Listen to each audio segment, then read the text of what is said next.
educator with the Kentucky Department of Fish and Wildlife Resources. I've been working with the department since 2015 as a camp counselor at Camp Earl Wallace.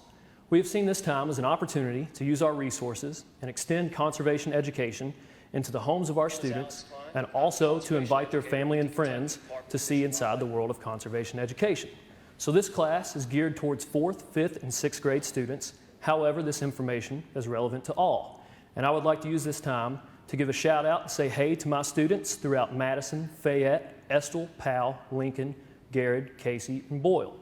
So today we're going to be talking about one of my favorite topics here in the state of Kentucky, and that is the fishes of Kentucky.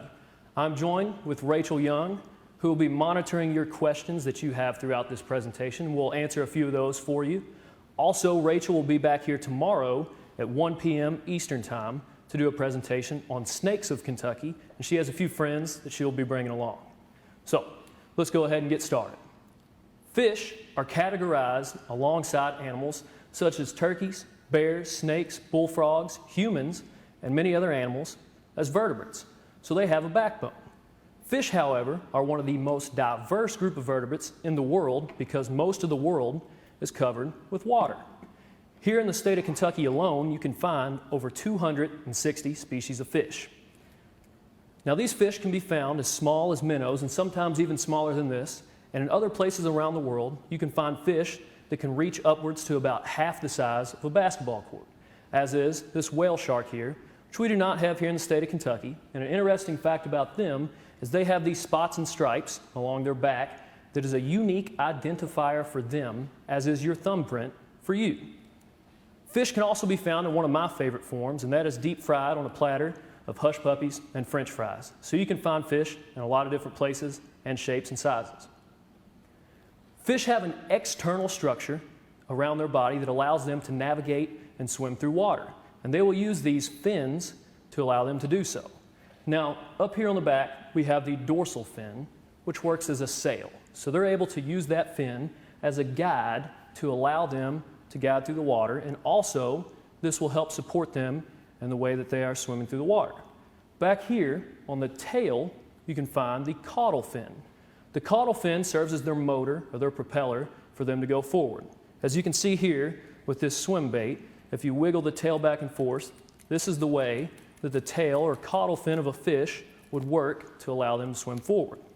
Now, here we have the pectoral fins, which will stick out kind of like little chicken wings, and they can use those pectoral fins as a steering wheel to help them navigate through the water. Below the pectoral fins, you will find the pelvic fins, which are used as a balance to help keep them upright. In front of the pectoral fin here, you can find their gills. And this is what fish will use to breathe. So water is made up of H2O, and fish can use their gills to take that O out of the H2O. For example, they'll take in a big gulp of water. That water will run across their gills where they can take that oxygen, that O, out of the water. So now we've talked a little bit about the structures of these fish. And if we have a few questions right now, you have time to write in a question and we can answer a few of these. Rachel, do you have any questions? So now we're going to take a pause. We're to a stopping point. I'm going to give you all about 30 seconds to 1 minute to go ahead and submit a question that you may have thought of already. You will have plenty of time from here on out to submit a question that you think of in the future, but I did want to pause and give you all a second to submit. So I'll stand here and wait, and if you think of anything, send it in. Also, now that we've talked about the structures, the next thing that we'll talk about are some very unique fish that we have here in Kentucky. We're going to talk about some adaptations that they have and how they use those to survive. Do we have any questions so far? So far, nothing. So we will go ahead and continue. Just remember, go ahead and send those in to me. So our first group of fish that we will discuss are the black bass. And there are many different species, and however, 4 of those are found commonly here in Kentucky. And of those, some are very sought-after sports fish, such as the largemouth bass and the smallmouth bass. You can also find fish such as rock bass, and as my students know, something that we cover heavily is the spotted bass. The spotted bass is our state fish, and actually the fish that you will find on the logo of our department. The next type of fish we're talking about here is the smallmouth bass, and this is a picture of our state record smallmouth bass caught in 1955 from Dale Hollow. This right here is not only our state record, but it is also the current world record smallmouth bass here from Kentucky. Okay, so we actually have some questions rolling in. We're to a quick stopping point. So I'm going to go ahead and ask Alex. Dana wants to know how big the average bass might be. Now, you did discuss a couple of other species, so just give us kind of a good average for all of them. So the average size of these bass will be about up to 4 pounds, with the largest of the largemouth being caught recently here in the state of Kentucky being about 14 to 15 pounds being our record. It was almost 15 pounds. And so they usually only get to be about 4 or 5 pounds here in Kentucky. So that's a great question. We're going to talk about some other species of bass in just a moment that get a little bit larger than these. All right, so let's do one more. Hannah wants to know how many species of fish are there in the world. Now, did you discuss that already? In the world, I'm not exactly sure how many species of fish there are in the world. However, like we talked about earlier, in our state, we have over 260 species of fish. All right, and let's see. We'll do one more from Aaron from Frankfurt. Wants to know, what's the largest fish in Kentucky? The largest fish in Kentucky, I'm glad you asked, because we're going to talk about that in just a second. So if you can keep that in your minds, we will come back to that in just a little bit. All right, last one. I do want to say Jackson actually commented and wanted us to know that he thinks fish are very, very, very cool. So keep up the good work, Alex. Fish are one of my favorite types of animals that we have here in Kentucky. And we're going to talk a little bit of reasons of why they are some of my favorite fish in just a moment. So thanks for that comment, Jackson. Now, moving forward to our next type of fish, we have the temperate bass. These get a little bit larger, and we have 4 very common species in Kentucky. And a very interesting fact about the striped bass here is they are actually known as an anadromous fish, meaning that they can go back and forth from fresh and salt water. So we have one species of temperate bass here that's known as a hybrid, and they are a mix between the white bass and the striped bass. Our next species of fish are catfish, and for the question about the largest species of fish here in Kentucky, something we're going to talk about here, catfish get their name from their whiskers resembling a cat. And now, there are 4 very common species in our state, and starting with the smallest up here, which is the yellow bullhead catfish. Now, they only grow to be about 1.5 feet long and 4 pounds, but catfish can get much bigger. Next, we have the channel catfish, and it has these speckled sides here that allow you to identify that, and they can grow to be about 4 foot long and 60 pounds. But catfish can actually get larger than that. Here we have the flathead catfish that can grow up to 5 foot long and 120 pounds, leaving the largest species of catfish in our state, the blue catfish, and they can grow up to 5.5 foot long and 150 pounds. So Rachel here. Okay, so we're going to stop here. We're going to do a little bit of a comparison here. For scale, I am 5'8". 5.5 feet is 5 foot 6 inches. So wingspan is supposed to be about the same as your height. So we'll say that my wingspan is about 5'8", okay? Yeah. To be 5 foot 6, I'm going to take 1 inch off of each hand. From tip to tip over here is going to be a big blue catfish. Now that is how big they can get. However, the state record for blue catfish here in Kentucky is 106.9 pounds. Catfish have this amazing structure on the inside of their mouth that resembles sandpaper. It's rough, and they will use that to help catch their food and lock down on that food. Also, you can see here, they have these whiskers where they get their name that are actually called barbels. And these barbels work similar to our nose. So we can use our nose to smell food and find our way to that food. Catfish can use their whiskers or barbels to help them taste the water and feel around and find their way through dark and murky waters. Okay, I'm going to stop one more time. We are getting so many questions in, so I want to take another break. So let's see. Luke Durham, age 9, he wants to know, what's the usual lifespan of a general fish species? Usual lifespan of a fish species.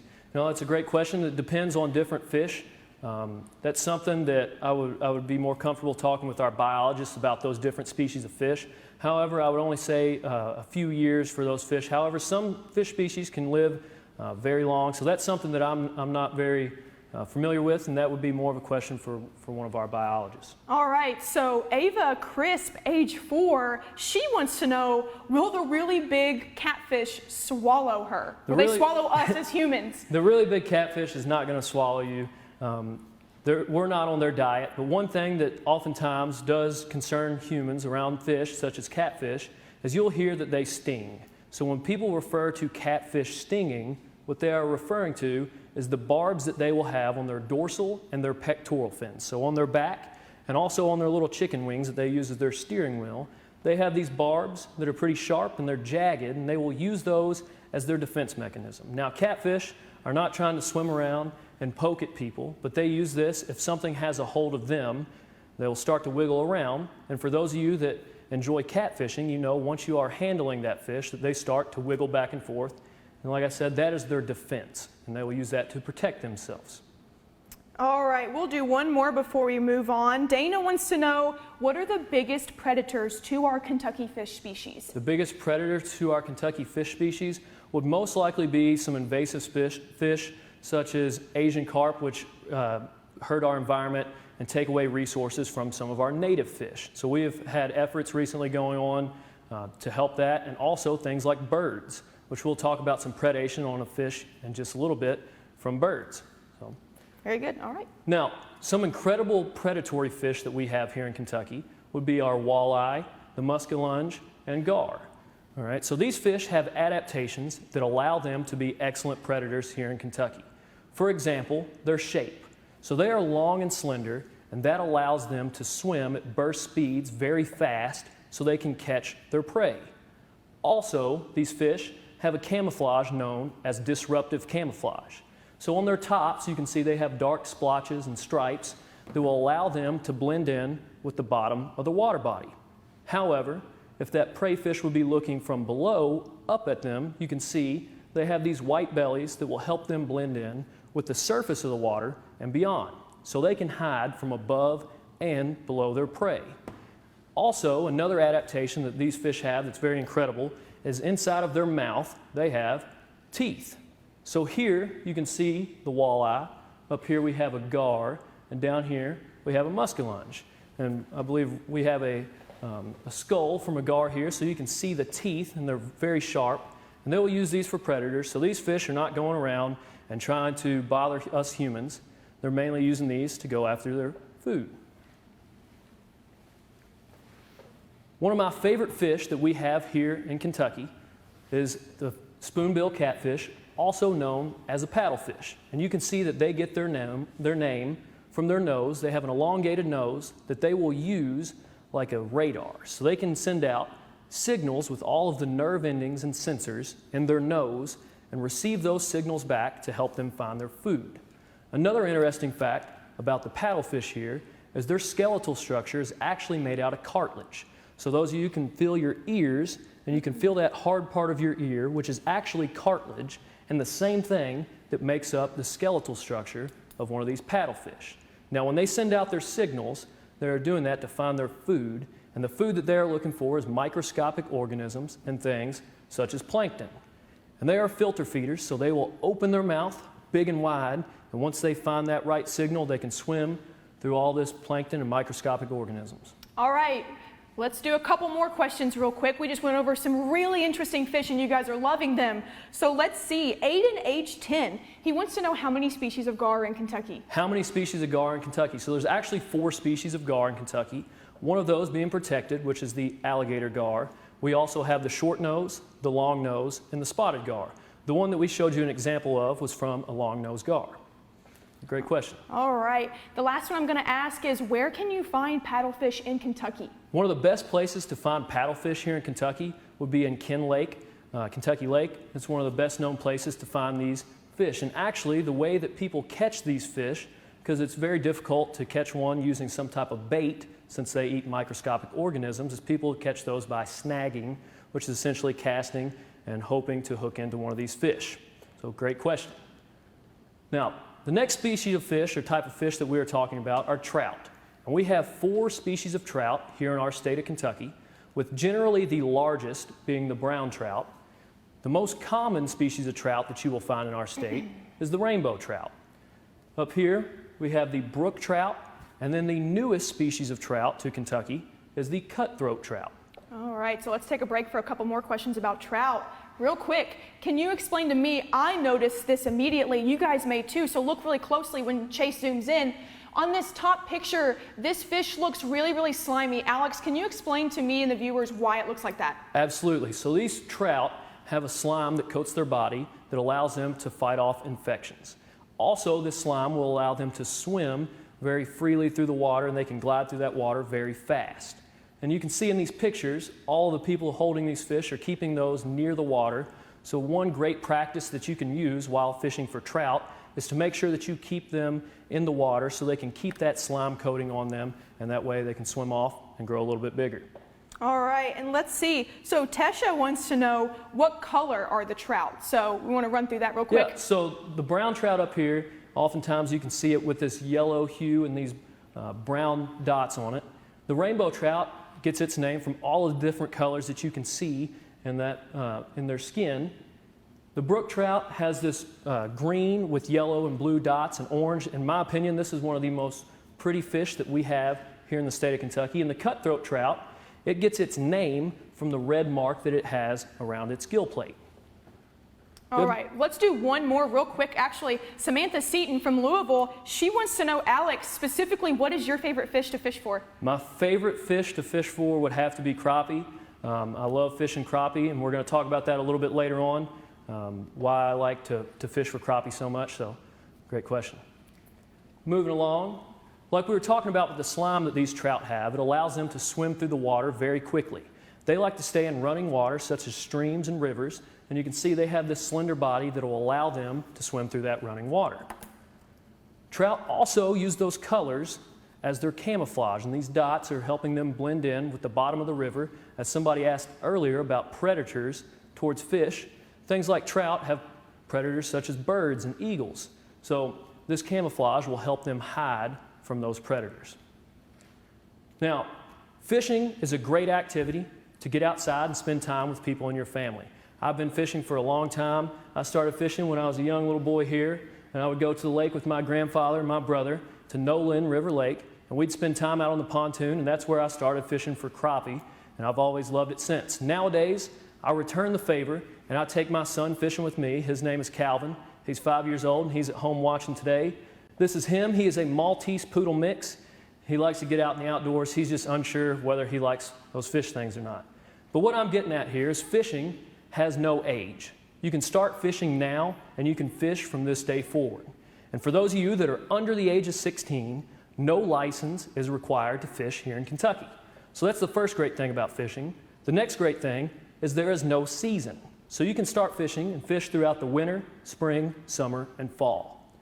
One thing that you will want to know are the laws, rules, and regulations around fishing. The easiest way to learn these laws and rules is by getting yourself a copy of our Kentucky Fishing and Boating Guide. These are free that you can find at your local department stores, gas stations, sports and outdoor stores, any place that sells hunting and fishing licenses. And you can also find that information on our website at fw.ky.gov. So for those of you that are thinking about getting started with fishing, a few things that you may need, some pieces of equipment, one of those being a reel. So these reels, there's many different kinds of them, and you can choose whatever you like to use. Some of them can be very expensive. However, there are very inexpensive ways to start fishing. So Rachel here has what we have up top here. It's known as a push button reel. And by pushing the button, it will release the line out of that reel, and you can pull it back in. Here, we have a spin casting reel. This one actually hangs below the rod rather than above. And some people enjoy the sport of using fly fishing equipment where the weight is actually within the line rather than attached to the line or a weighted lure. So these are great pieces of equipment that you can use. However, they are not essential. There are ways that are fun and innovative to go fishing without rods and reels. One thing that people like to use is called a cane pole. So this is a stick with fishing line running along and off the end that you can use to hold into the water, and once a fish will bite, you can lift it up. They work excellent for catching panfish and things such as bluegill. Now, you're probably wondering, why in the world is there a bottle and a drill up here? Well, you can actually go fishing with both of those. So a few years ago when I was in Costa Rica, I noticed some kids that were catching fish left and right. However, they had no fishing pole, reel, or net, and I was unsure what they were doing, and I noticed that they had a bottle that was empty, and they would tie the fishing line around where the cap goes. They could screw that cap on, toss that line into the water. Once a fish would bite, they would be able to wrap that back around the bottle. Also, I've seen people take a drill and attach their fishing line to the drill, cast into the water, and they can just zoom, and it reels it in for you. So you can come up with your new, fun, inexpensive way to go fishing. We have some questions? Yeah, we've got some questions. All right. So let's see. Luke and Waylon and Zoe from Montgomery County want to know what type of reel you like to use, Alex. What type of reel? I prefer to use the spinning reel here that hangs below. However, all of these reels can be very effective in the right hands, and also inexpensive reels can be effective in the right hands, just as good as a reel that's very expensive. Personally, I'd like to stay on the inexpensive end of those. So. All right. So Sawyer, age 10, he wants to know what's the most popular fish? The most popular fish in Kentucky. That is a great question. I would say a lot of people would consider it the largemouth bass or the smallmouth bass. There are many tournaments that happen where people go out to catch these fish. And one thing that you can consider is you can actually get scholarships to college for fishing. So those of you that are sitting at home now, you have a few years until college, you can think about practicing and getting better at fishing so you can actually get a scholarship to help you out and pay for college. All right, last one real quick. John Trent, age 6, just wants you to know that he has caught a bluegill before and it was a great experience. That is awesome. Bluegill are oftentimes overrated in my opinion. I nicknamed them the yellow belly piranha. You may have heard that before. And they're oftentimes underrated. I love going out and catching some bluegill. And one of the most fun ways to catch those bluegill is by using something like a cane pole. So moving along, now that you know the type of equipment that you want to use, all right, you may want to have some type of bait or attractant for that fish to want to eat. For example, using different types of worms and chicken liver. These are great bait choices that a variety of types of fish enjoy to eat. So once you have your bait, you want to make sure that you have a hook. So here we have our demonstration hook, and Rachel is going to show you all how to tie this knot. So you're going to put the end of the line through the eye of the hook, and so this long end here would be what is attached to our fishing pole or our bottle or whatever you desire to use. So once we have it in there, we're going to twist the hook a few times, and we can pull that line back through this hole that we have now created. Once it goes through that hole, we have made a new one here. You can pull it back through that, and now you pull on the long end and cinch that knot tight. So once we have our knot tied to our fishing hook, and now we have our bait, you want to make sure that you put this bait on the proper way. So you want to make sure that when you put the bait on the hook that you do not leave it dangling like this, where a fish could come up and snag that bait and steal the worm. So you can think about putting this bait on the hook as if you would put a sock on your foot. So you can slide it down over the hook like so. That way, once the fish wants to eat that worm, they have to take the hook. Now, you do not have to use things like worms and chicken liver and all sorts of stinky things. You can also use stuff called artificial lures. They resemble worms and fish and many different things. One of my personal favorites is to use something called a rooster tail. Now, you can get these for $2.66 at your local stores. All right, and they come in a variety of colors, and they work for a variety of fish. You have a question? We do have some questions, actually. Let's see. We'll start with Hannah. Wants to know, how long have you been fishing? How long have I been fishing? For as long as I can remember. I've been fishing ever since I was in elementary school, going out, spending time with my family and friends, and it's something that I expect to continue for the rest of my lifetime. So, great question. All right. So next, LT Smith, age 9. He wants to ask you, what kind of fish can you catch at Camp Earl Wallace? What kind of fish can you catch at Camp Earl Wallace? All sorts of fish can be caught down at camp. Some of the pictures that I've shown you have been caught from camp. At Camp Earl Wallace, it's a great place to go down on Lake Cumberland, which is known for our striped bass that we have here in Kentucky. It's a great question. And while we are on lures, let me find it again. Oh, Jesse, age 7, wants to know, what is the best lure to catch a bass? What is the best lure to catch a bass? Now, you could ask 10 different people, and you'd probably get 11 different answers. Personally, one of my favorite things to use is this rooster tail here. You can use that for all sorts of bass species and other panfish that we have here in Kentucky. I've even used one of these before and caught a catfish. So if you're looking to catch any type of fish here in Kentucky, I would recommend starting and trying to learn with a rooster tail. Great question. Now, if you are deciding that this is something that you want to take up and you want to start fishing, you probably are wondering, where can you go fishing? You can check out our Fishing in Neighborhoods program, also known as FINS, and you can find one of these FINS lakes near you. You can check them out on our website at fw.ky.gov, and these lakes are managed by the Department of Fish and Wildlife, which we have fish from our hatchery that we will stock in these lakes for you to use. We want you to enjoy these resources. Have a few questions? Keep going. Keep going. So, the last few things, some safety advice. Anytime that you are out on the water, make sure that you have a life jacket with you. Also, you want to make sure that you let somebody know when and where you are going fishing and what time they should expect you to return. Make sure that you drink plenty of water and stay hydrated, and always check the weather before you go to make sure that you are dressed for the appropriate environment. So, right now we can go ahead and take a few questions if you guys are still writing in a few questions. Okay, let's see. What do we have? Can you fish when the water is high, from Jesse, age 7? Yep, so you can fish in all sorts of conditions, and you can also fish even when the water is frozen. So just make sure you take the proper safety precautions. But that's one great thing about fishing, is you can always fish. So Kristen Beers wants to know, do we have pet fish at home? Do we have pet fish? I do not have pet fish at home. I have a few dogs at home that I consider children, as you've seen earlier, but I do not have any pet fish at home. So what about you, Rachel? I do. I have a fish tank. I have a 70-gallon fish tank full of rainbow fish, and I used to have gouramis, but I don't anymore. And I have a dog and 2 cats and a snake and a lizard as well. All right.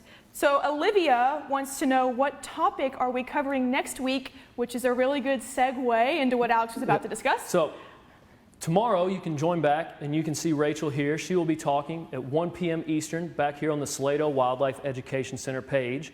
You can also like and share that page. That way you'll be notified once we are going live. So Rachel will be back tomorrow, and somebody else will be back on Friday, and all through the weekdays of next week at 1 p.m. Eastern. Make sure to check back in and see some of the very interesting conservation education topics that we have for you. Any other questions? All right, I'll give you guys about 30 more seconds to send those in real quick before we end. Let's see. Okay, here we go. Ruby H, age 10, wants to know, what boat is the best for catching smallmouth bass? What boat? So you can use all sorts of boats that you feel comfortable with. Nowadays, a lot of people are moving to kayaks and canoes, as they're less expensive as going out and buying you a brand new bass boat. And they're very effective. You can go out and float rivers and streams and fish for smallmouth bass. Is that what she's asking about, smallmouth bass? Smallmouth, yes, smallmouth that's bass. correct. One of the best places here in the state to fish for smallmouth bass is out of Elkhorn Creek. And many people like to use canoes and kayaks to float Elkhorn Creek.